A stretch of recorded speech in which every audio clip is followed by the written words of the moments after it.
Hello friends, मैं संजय तिवारी आपका YouTube channel पर स्वागत करता हूं और आपसे रिक्वेस्ट करता हूं कि आप मेरे चैनल को लाइक एवं सब्सक्राइब करें और मित्रों के साथ शेयर करें और अंत तक वीडियो को देखते रहें, क्योंकि यह जो टॉपिक है आधुनिक भारत में किसान और मजदूर आंदोलन, इससे परीक्षा में जो भी प्रश्न पूछे जाएंगे, उम्मीद करता हूं मैं कि प्रश्न जो है आपके लिए कारगर होंगे, उपयोगी होंगे। ठीक है, अब देखते हैं, इनके कॉन्सेप्ट को भी देखेंगे और यहीं से इनके ऑब्जेक्टिव प्रश्नों को भी देखेंगे। और इन ऑब्जेक्टिव प्रश्नों को मैंने आपको व्हाट्सएप के माध्यम से या फेसबुक के माध्यम से आपके पास भेजा है। उम्मीद है कि आप हल भी किए होंगे।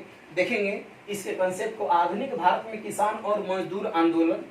ठीक है, तो आधुनिक भारत में किसान और मजदूर आंदोलन को दो भागों में बांट दें। 1857 ईस्वी से पहले का विद्रोह किसानों का और मजदूरों का, और 1857 ईस्वी के बाद का विद्रोह की दोनों की प्रकृति में अंतर है जी, दोनों की प्रकृति में अंतर है। 1857 के विद्रोह जो थे वो इंग्लिश या अंग्रेजों के डायरेक्ट खिलाफ में थे, औपनिवेशिक अर्थतंत्र या औपनिवेशिक प्रशासनिक तंत्र के खिलाफ डायरेक्टली थे और डायरेक्ट हो रहे थे। अंग्रेजों के खिलाफ ये डायरेक्ट हो रहे थे और हथियार बंद हो रहे थे। जैसे आप संथाल विद्रोह को, ठीक है, रंपा विद्रोह को, इन सारे विद्रोहों को, जनजातीय विद्रोह को देखें तो आप देखेंगे हथियार बंद है वो और डायरेक्टली अंग्रेजों के खिलाफ है। लेकिन 1857 के विद्रोह के बाद या 1857 के बाद के जो भी किसान और मजदूर आंदोलन हुए वो अलग प्रकृति के थे। और देखेंगे इसमें कि अंग्रेज, ठीक है, और अंग्रेज के साथ साथ यहां देखेंगे जमींदार, साहूकार,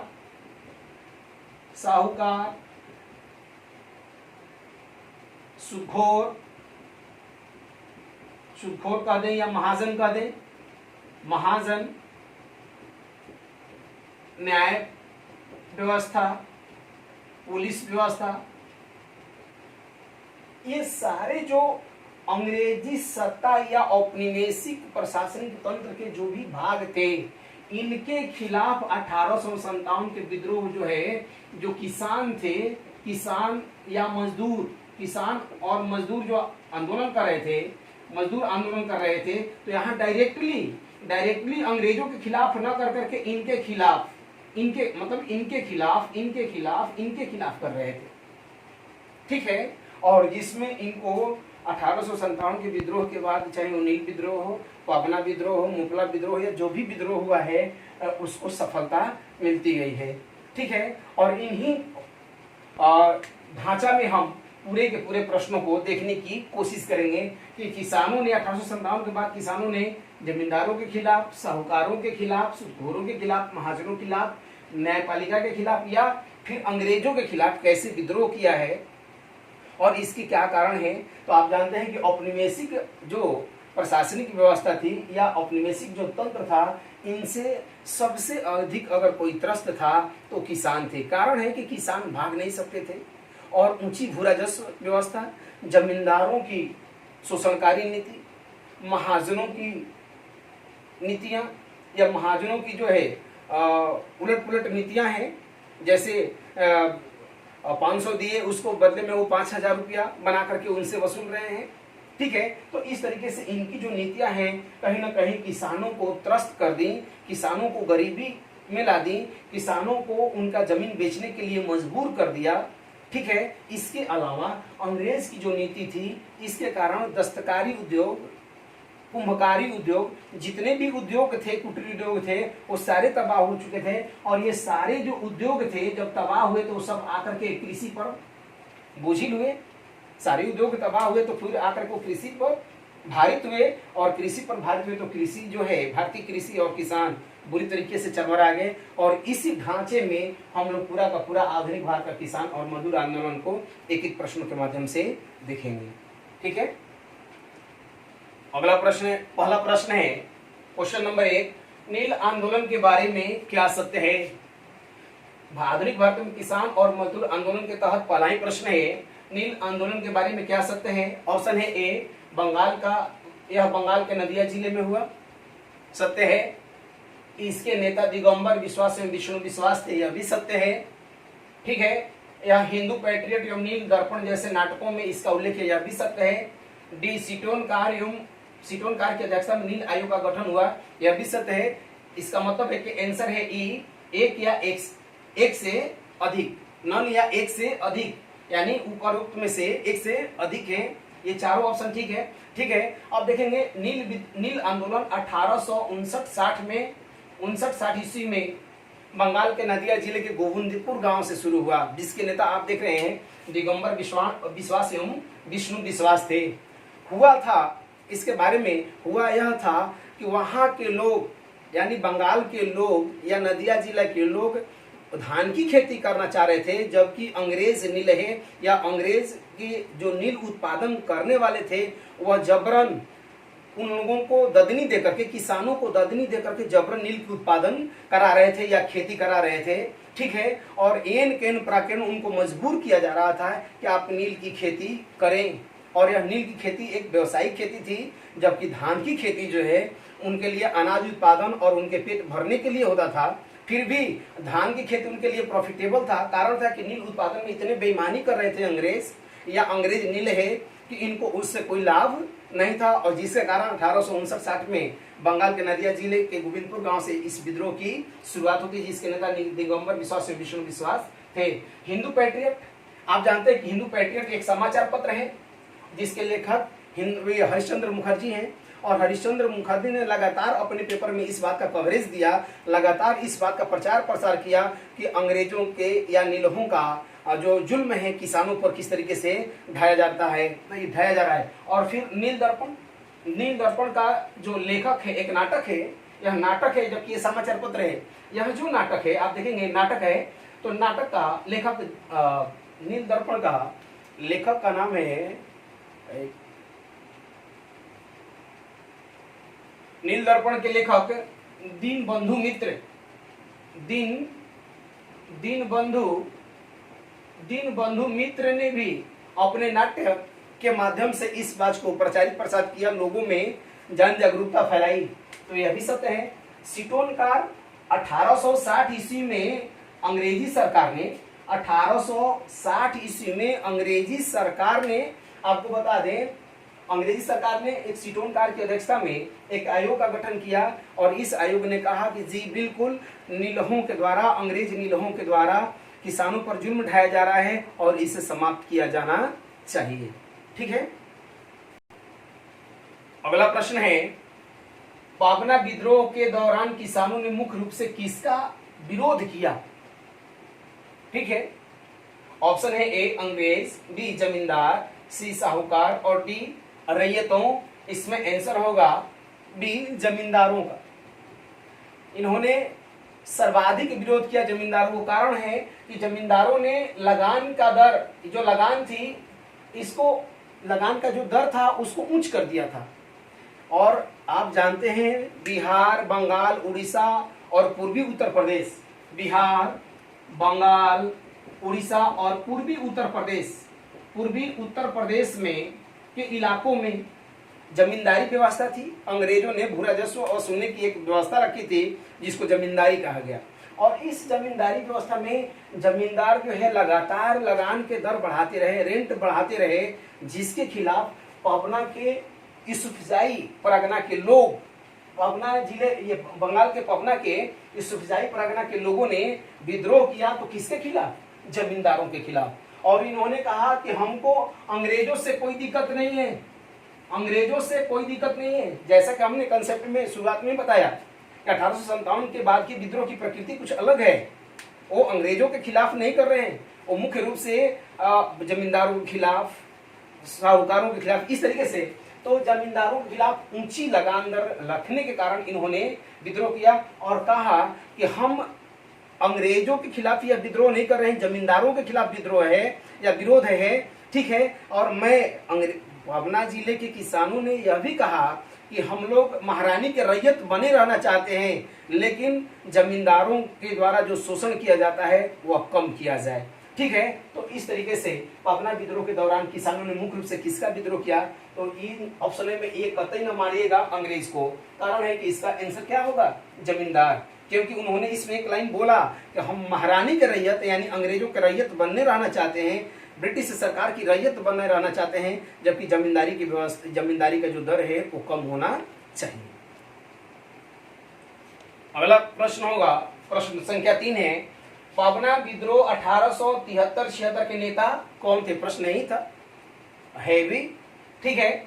ऑप्शन ए है ईशान चंद्र राय, बी केशव चंद्र राय, सी शंभूपाल, डी रमेश चंद्र दत्त, नॉन या एक से अधिक। इसमें आंसर होगा ई, नॉन या एक से अधिक। इसके नेता थे ईशान चंद्र राय, केशव चंद्र राय और शंभूपाल। रमेश चंद्र दत्त एवं बंकिम चंद्र चटर्जी, बंकिम चंद्र चटर्जी ये दो बुद्धिजीवी लोग थे जो पाबना विद्रोह को समर्थन कर रहे थे, अपने अपने लेखों के माध्यम से पाबना विद्रोह का समर्थन कर रहे थे। पाबना विद्रोह की खासियत यह है साहब कि पाबना विद्रोह जो है किसी तरीके से हिंसात्मक नहीं था, हिंसात्मक आंदोलन नहीं था।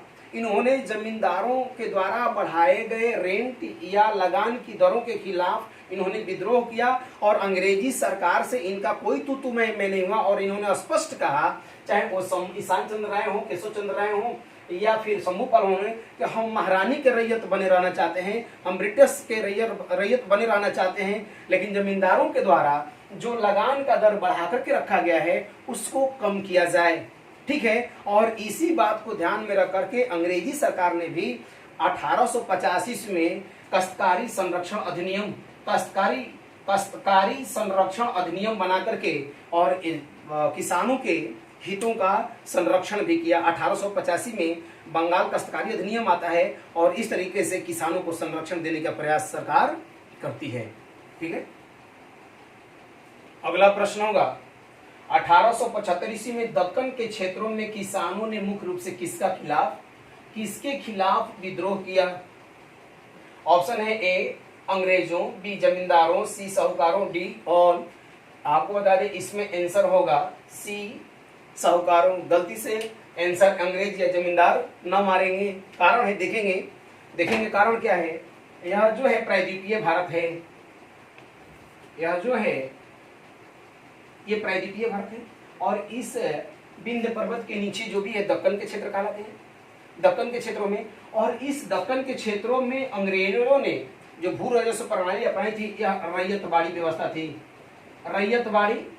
और रैयतवाड़ी व्यवस्था जमींदारी व्यवस्था से भिन्न था कि रैयतवाड़ी व्यवस्था में भूमि का मालिक रैयत या किसान ही थे, रैयत या किसान ही थे। लेकिन इस रैयतवाड़ी व्यवस्था में अंग्रेजों ने भू राजस्व दर सर्वाधिक बढ़ा करके रखा था, 50% से भी ऊपर भू राजस्व व्यवस्था जो थी या भू राजस्व जो दर था वो अधिक बढ़ा करके रखा था, ठीक है, जिसके कारण किसान दबे हुए थे।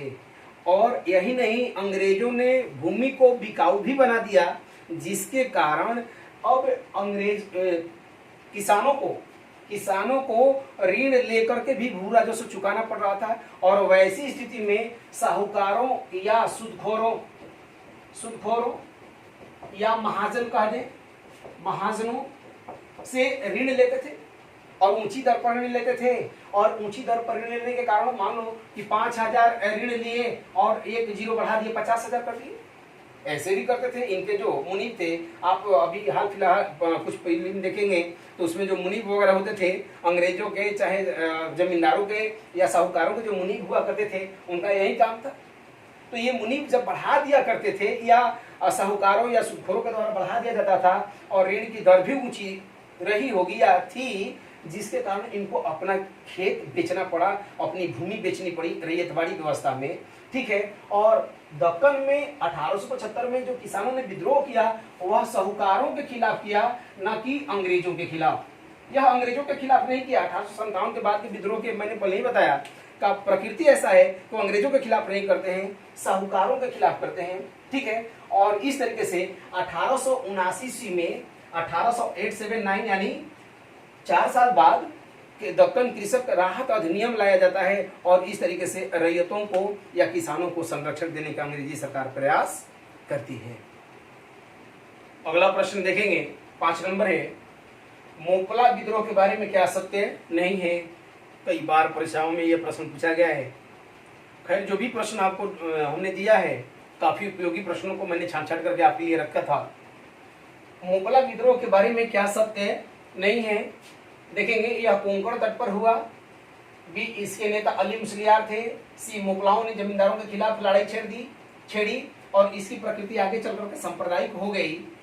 और ई है नॉन या एक से अधिक। इसमें आंसर है ए, यह कोंकण तट पर हुआ। यह गलत है, सत्य नहीं है। इसमें क्या सत्य नहीं है? तो यह कोंकण तट पर ना हो करके मालाबार तट पर हुआ था। मालाबार तट पर हुआ था। देखेंगे मालाबार तट कहाँ है, आइए देखते हैं। ये देखेंगे भारत का प्रायद्वीपीय भारत है, प्रायद्वीपीय भारत है।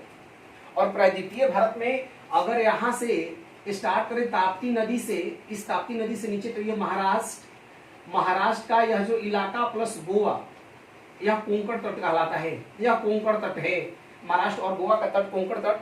और कर्नाटक से लेकर के केरल तक का जो तट है, केरल तक का जो तट है वह मालाबार है।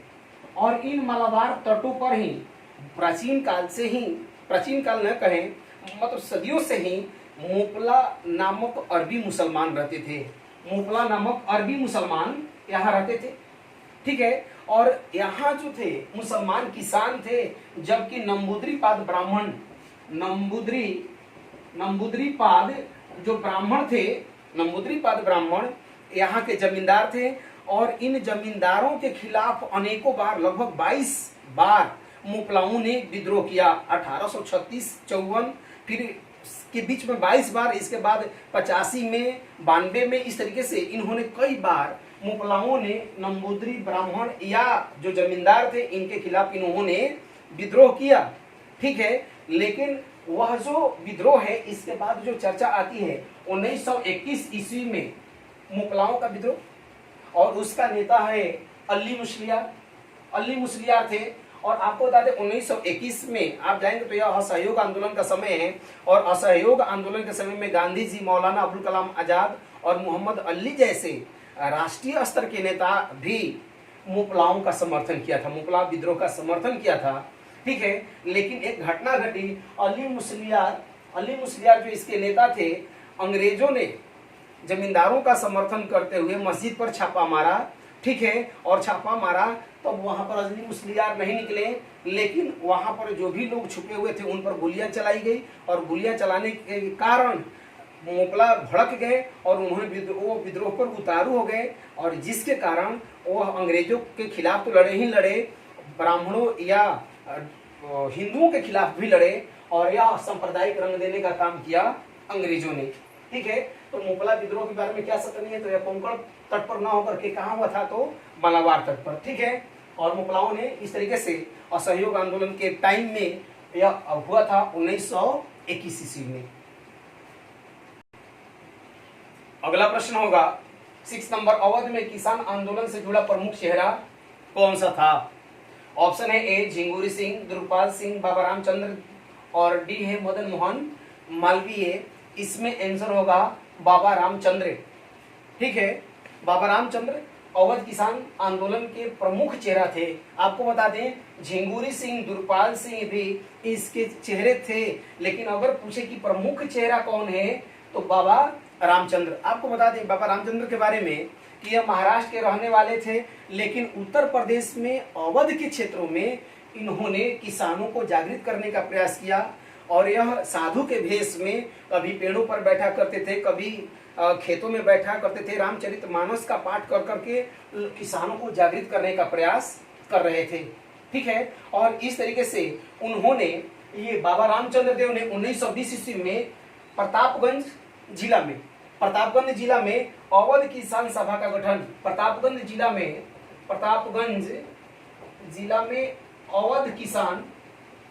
अवध किसान सभा का स्थापना भी किया। कब? तो 1920 ईस्वी में 1920 ईस्वी में अवध किसान सभा की स्थापना की, ठीक है। और इस तरीके से अवध में किसान आंदोलन को आगे बढ़ाने में महत्वपूर्ण भूमिका निभाया। मदन मोहन मालवीय की बात कर लें तो उत्तर प्रदेश किसान सभा के सदस्य थे और राष्ट्रवादी नेता भी थे। ठीक है। अगला प्रश्न देखेंगे, भारत में नाई धोबी बंद आंदोलन किस राज्य में चलाया गया? ऑप्शन है ए मध्य प्रांत, बी संयुक्त प्रांत, सी बिहार और डी राजस्थान। तो आपको बता दें आंसर है संयुक्त प्रांत। वर्तमान जो उत्तर प्रदेश था अंग्रेजी काल में इसे संयुक्त प्रांत के नाम से जाना जाता था। और इसी संयुक्त प्रांत में 1919 ईस्वी के आसपास में अवध के प्रतापगढ़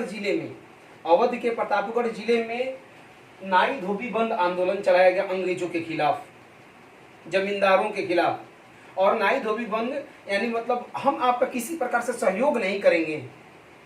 जिस तरीके से गांधी ने 1920 से 22 के बीच में असहयोग आंदोलन चलाया था, और असहयोग आंदोलन की आत्मा यह थी कि अगर हम अंग्रेजों का सहयोग नहीं करते हैं तो घबरा करके उकता करके वो यहाँ से चले जाएंगे।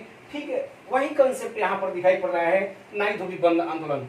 अगर नाई बाल न बनाए, आपकी सेविंग न करता हो, दाढ़ी न बनाता हो, धोबी आपका कपड़ा न धोता, प्रेस नहीं करता हो, ठीक है, तो इस तरीके से जो भी जमींदार वर्ग होंगे, खास करके अंग्रेजों की बात करें तो अंग्रेज वर्ग जो है इससे घबरा करके भाग जाएंगे।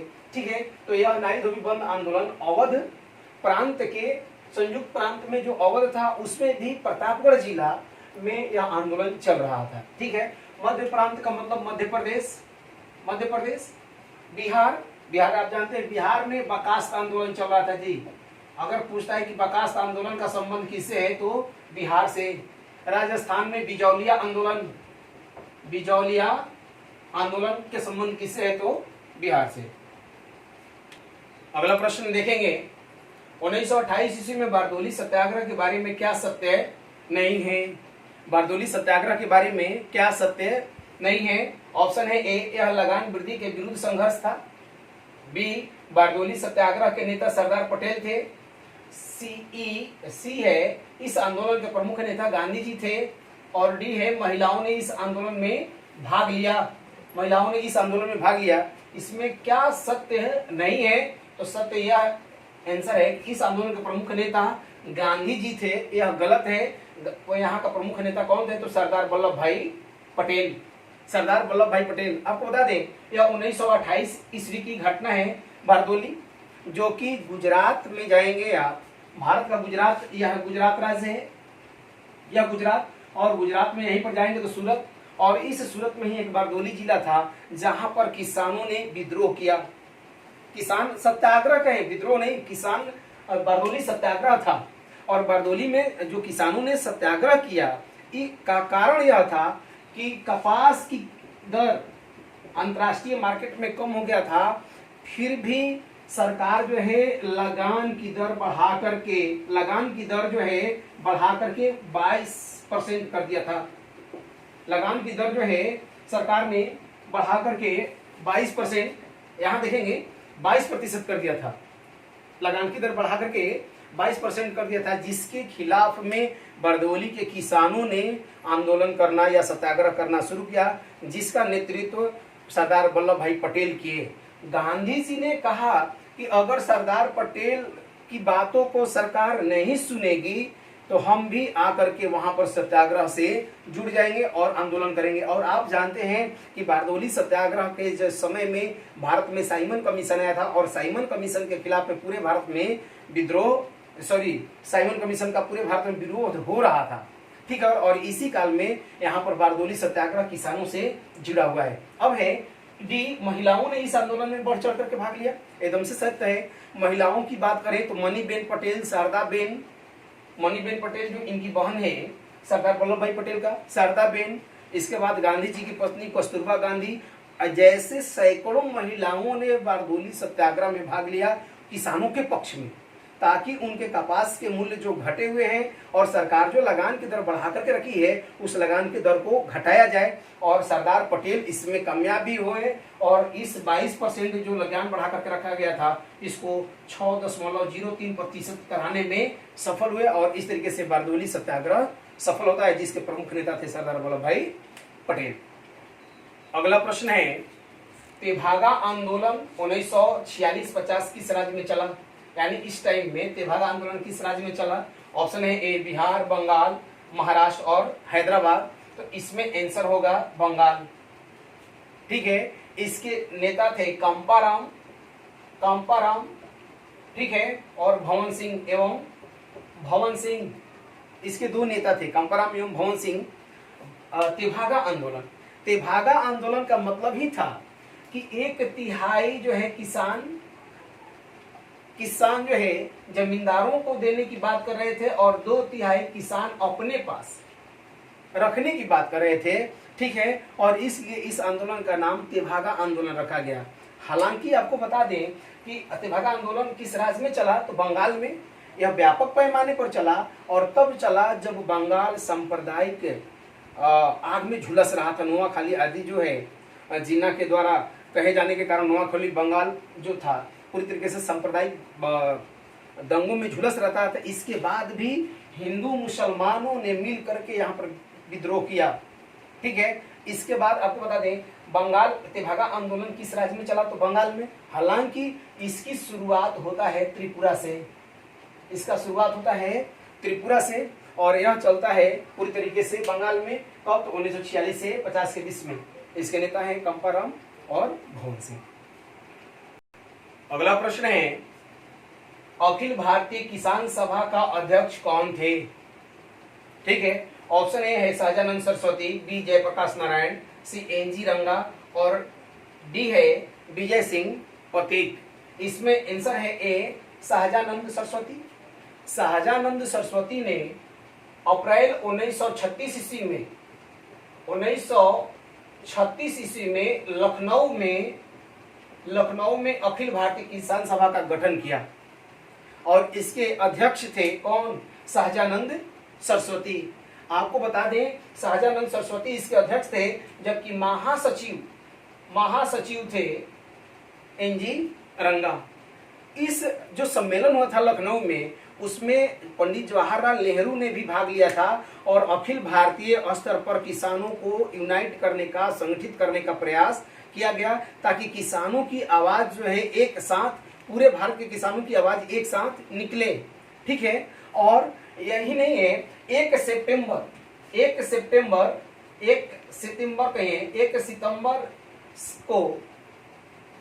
1936 को पहली बार किसान दिवस मनाने का निर्णय भी लिया गया। अब है इस बी ऑप्शन देखेंगे, जयप्रकाश नारायण। ये भारत के समाजवादी नेता थे, सोशलिस्ट समाजवादी नेता थे। ठीक है, विजय सिंह पथिक राजस्थान से थे और बिजौलिया आंदोलन से जुड़े हुए थे। बिजौलिया आंदोलन राजस्थान में हुआ था, उससे जुड़े हुए थे। ठीक है, अगला प्रश्न देखेंगे, निम्नलिखित में कौन किसान आंदोलन नहीं था? आपको लगता है आप जानते होंगे, इन प्रश्न को बनाए भी होंगे। चंपारण, बी अहमदाबाद, सी खेड़ा और डी है मोपला। आंसर है इसमें बी अहमदाबाद। यह अहमदाबाद मिल मजदूर आंदोलन था जी। मिल मजदूरों का आंदोलन था जिसका नेतृत्व किया था गांधी जी। ठीक है, 1918 में हुआ था। आगे हम लोग इसके बारे में विस्तृत पढ़ेंगे भी। अब देखेंगे चंपारण 1917 ईस्वी में गांधी जी के नेतृत्व में हुआ। ठीक है, और गांधी के द्वारा भारत में किया गया पहला सत्याग्रह था और किसानों के पक्ष में था। गांधी ने फर्स्ट टाइम, जब गांधी 1915 में आते हैं और दक्षिण अफ्रीका से 15 में आते हैं और 1917 में पहला सत्याग्रह करते हैं। कहां पर? तो बिहार में। और बिहार में कहां? तो पूर्वी चंपारण। अगर यहाँ पश्चिमी चंपारण, पूर्वी चंपारण में दिया रहे तो पूर्वी चंपारण में पहली बार। अब देखेंगे यह भी किसान आंदोलन। खेड़ा सत्याग्रह भी किसान आंदोलन है 1918 ईस्वी में गुजरात में। यह खेड़ा कहाँ है? गुजरात में। अब देखेंगे इसका मामला कुछ अलग था। खेड़ा में हुआ था कि फसल नष्ट हो गई थी, लेकिन सरकार लगान की वसूली करने में तत्पर थी। लगान की वसूली, और किसान नहीं चाह रहे थे कि सरकार लगान की वसूली करे। ठीक है, तो इस बात को लेकर के यहाँ पर विद्रोह था और गांधी जी इंदु ये विठल भाई पटेल के साथ गांधी जी खेड़ा जाते हैं और उन्होंने किसानों से कहा कि आप लगान नहीं दें। ठीक है, सरकार लगान जब तक माफ नहीं करती है, लगान के बारे में कुछ बोलती नहीं, आप लगान नहीं दे। कुछ दिनों के बाद सरकार ने खुद ही कहा कि जो लोग लगान देने में सक्षम है वो लगान दे दे, जो लोग नहीं है वो लगान नहीं दे। ठीक है, और इस आंदोलन में, खेड़ा आंदोलन में गांधी जी विठल भाई पटेल, सरदार वल्लभ भाई पटेल, इंदुलाल याग्निक जैसे नेता भाग लिए थे। ठीक है, अब है मोपला। तो मोपला आप जानते हैं 1921 में हुआ था, मालाबार तट पर हुआ था, अली मुसलियार इसके नेता थे। अगला प्रश्न है 1935 में ऑल इंडिया किसान कांग्रेस का स्थापना, कांग्रेस का प्रथम अधिवेशन कहां पर हुआ? तो इसका आंसर होगा लखनऊ। और आप देखें कि 1936 ईस्वी में अखिल भारतीय किसान सभा का गठन होता है, जिसके अध्यक्ष थे सहजानंद सरस्वती। ठीक है, इसमें बहुत ज्यादा बात करने की गुंजाइश नहीं है। अगला क्वेश्चन देखेंगे, बिहार प्रांतीय किसान सभा का गठन किस सन में हुआ? बिहार प्रांतीय किसान सभा का गठन किस सन में हुआ? ऑप्शन है 1929, 1930, 1931, 1932। इसमें आंसर है 1929, बिहार प्रांतीय किसान सभा का गठन। और जब ये इसका गठन हुआ, यह सोनपुर मेला में होता है, सोनपुर मेला में होता है। और इस बिहार प्रांतीय किसान सभा के प्रथम अध्यक्ष या अध्यक्ष कहें सहजानंद सरस्वती थे, जबकि इसके सचिव श्री कृष्ण सिंह, इसके सचिव श्री कृष्ण सिंह थे। ठीक है, अब है 1931। तो 1931 ईस्वी में बिहार समाजवादी दल का स्थापना किया गया, फूलन प्रसाद वर्मा प्लस जयप्रकाश नारायण के द्वारा, जयप्रकाश नारायण एवं फूलन प्रसाद वर्मा के द्वारा किया गया। जबकि 1929 ईस्वी में बिहार प्रांतीय किसान सभा का गठन सोनपुर मेला में किसके द्वारा? तो सहजानंद सरस्वती के द्वारा। इसके अध्यक्ष थे और सचिव थे श्री कृष्ण सिंह। ठीक है, अगला प्रश्न है, खेड़ा आंदोलन की प्रमुख मांगे क्या थी? खेड़ा आंदोलन आप जानते हैं, खेड़ा गुजरात में है। 1918 में यह आंदोलन हुआ था, गांधी जी के नेतृत्व में हुआ था, जिसमें अन्य नेता भी भाग लिए थे, जैसे विठल भाई पटेल, सरदार वल्लभ भाई पटेल, इंदुलाल याग्निक भाग लिए थे। तो कहता है कि इसका मुख्य कारण क्या था? ठीक है, तो फसल बर्बाद हो जाने के कारण किसानों द्वारा करों की माफी की मांग की जा रही थी और सरकार माफी नहीं कर रही थी, जिसके कारण गांधी जी विठल भाई पटेल के साथ खेड़ा पहुंचे और कहा कि आप आंदोलन करते रहें और सरकार करों की जब तक माफी नहीं करती है तब तक आंदोलन करें। और इसमें सरकार ने कहा कि जो लोग कर चुकाने के योग्य हैं वो कर चुकाएं, लगान देने के लायक हैं वो लगान दें, जो लोग नहीं देने लायक हैं वो लगान नहीं दें। और यही खेड़ा सत्याग्रह की मांग थी। ठीक है, तो इसकी प्रमुख मांग क्या थी? तो ऑप्शन है ए, खेड़ा। अगला प्रश्न है कि भारत में मजदूर आंदोलन को जन्म देने का श्रेय किसको जाता है? ऑप्शन है ए, सामान्य आर्थिक दशा, रूस में हुई क्रांति, सी, कांग्रेस द्वारा किए गए प्रयास, और प्रथम विश्व युद्ध के बाद उत्पन्न हुई जागृति। इसमें आंसर होगा डी। हालांकि आंसर बी भी हो सकता है, लेकिन जब यह है प्रथम विश्व युद्ध के बाद उत्पन्न हुई जागृति, तो आंसर यह होगा। अब आपको बता दें, मजदूर का संबंध मिल मालिक से है। जो कारखाना में या फैक्ट्री में काम कर रहे हैं वो उनको मजदूर कहा गया है।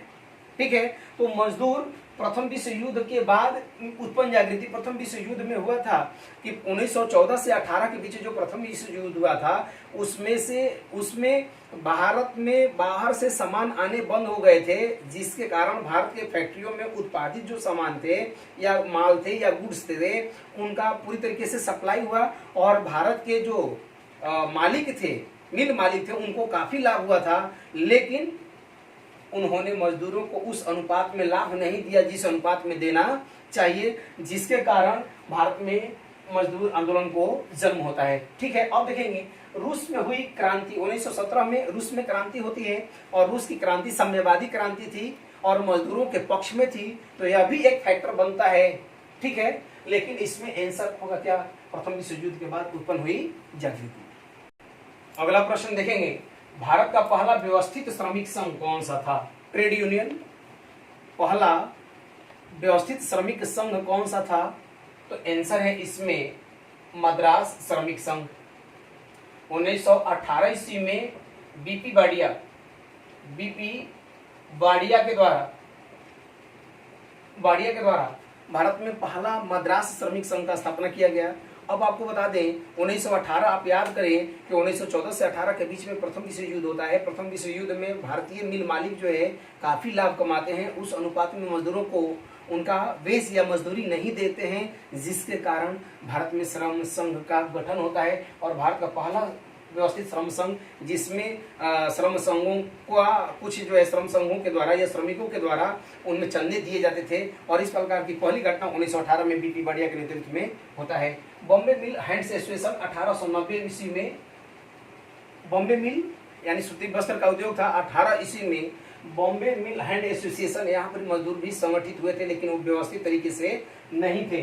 अब है great Indian peninsula railway, British सरकार के द्वारा यह चालित था, ब्रिटिश सरकार के द्वारा यानी सरकारी था। और रेलवे में ब्रिटिश सरकार द्वारा चालित रेलवे में पहली बार ग्रेट इंडियन पेनिनसुला रेलवे का गठन किया गया और इस तरीके से रेलवे कर्मचारी अपनी मांगों को उठाते रहे।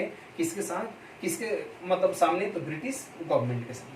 ठीक है, देखेंगे अगला प्रश्न है, all India trade union Congress के अध्यक्ष कौन थे? आंसर है बी लाला लाजपत राय। 1920 ईस्वी में बंबई में all India trade union Congress का स्थापना। ठीक है, और यह जो है Lala Lajpat Rai all India trade union से कांग्रेस का स्थापना करते हैं और यह जो है प्रभावित थे, प्रथम विश्व युद्ध थे। ठीक है, इसके सचिव थे, महासचिव कहें, महासचिव थे दीवान चमनलाल। एनएम लोखंडे की बात करें तो 1890 में बॉम्बे हैंड्स मिल एसोसिएशन की स्थापना इन्होंने नहीं किया था, जबकि 1918 ईस्वी में अटला का गठन, ठीक है, अहमदाबाद टेक्सटाइल लेबर एसोसिएशन का गठन किया गया था गांधी जी के द्वारा। अगला प्रश्न देखेंगे, भारत में प्रथम कारखाना अधिनियम कब आया?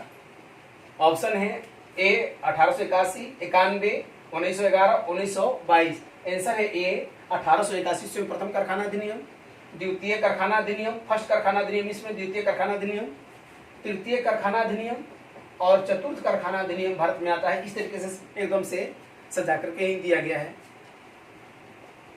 1908 में बॉम्बे में श्रमिक संघ द्वारा आयोजित हड़ताल का प्रमुख कारण क्या था? तो तिलक की गिरफ्तारी। 1908 ईस्वी में तिलक को गिरफ्तार किया जाता है और इनके तिलक की गिरफ्तारी के खिलाफ में बॉम्बे में जो मिल के श्रमिक थे, सूती वस्त्र के श्रमिक थे, उन्होंने हड़ताल कर दिया। और आप जानते हैं कि 1908 से लेकर के 1914 ईस्वी तक ये गिरफ्तार थे 6 वर्षों के लिए। ठीक है, अब देखें गांधी जी की गिरफ्तारी, इसका अभी चर्चा करने की कोई बात नहीं है। बंगाल विभाजन, आप जानते हैं बंगाल विभाजन 1905 ईस्वी में हुआ था। कांग्रेस का विभाजन पहली बार कांग्रेस का विभाजन 1907 ईस्वी में सूरत में हुआ था। देखेंगे क्वेश्चन नंबर 20 है, सूची 1 और सूची 2 को मिलान करना है। ये किसान आंदोलन है और कहां पर हुए थे, इससे मिलान करना है। तो पुनपुरा आंदोलन की बात करें तो केरल में, तेभागा आंदोलन बंगाल में, तेलंगाना मूवमेंट आंध्र प्रदेश में और एका आंदोलन उत्तर प्रदेश में। ठीक है।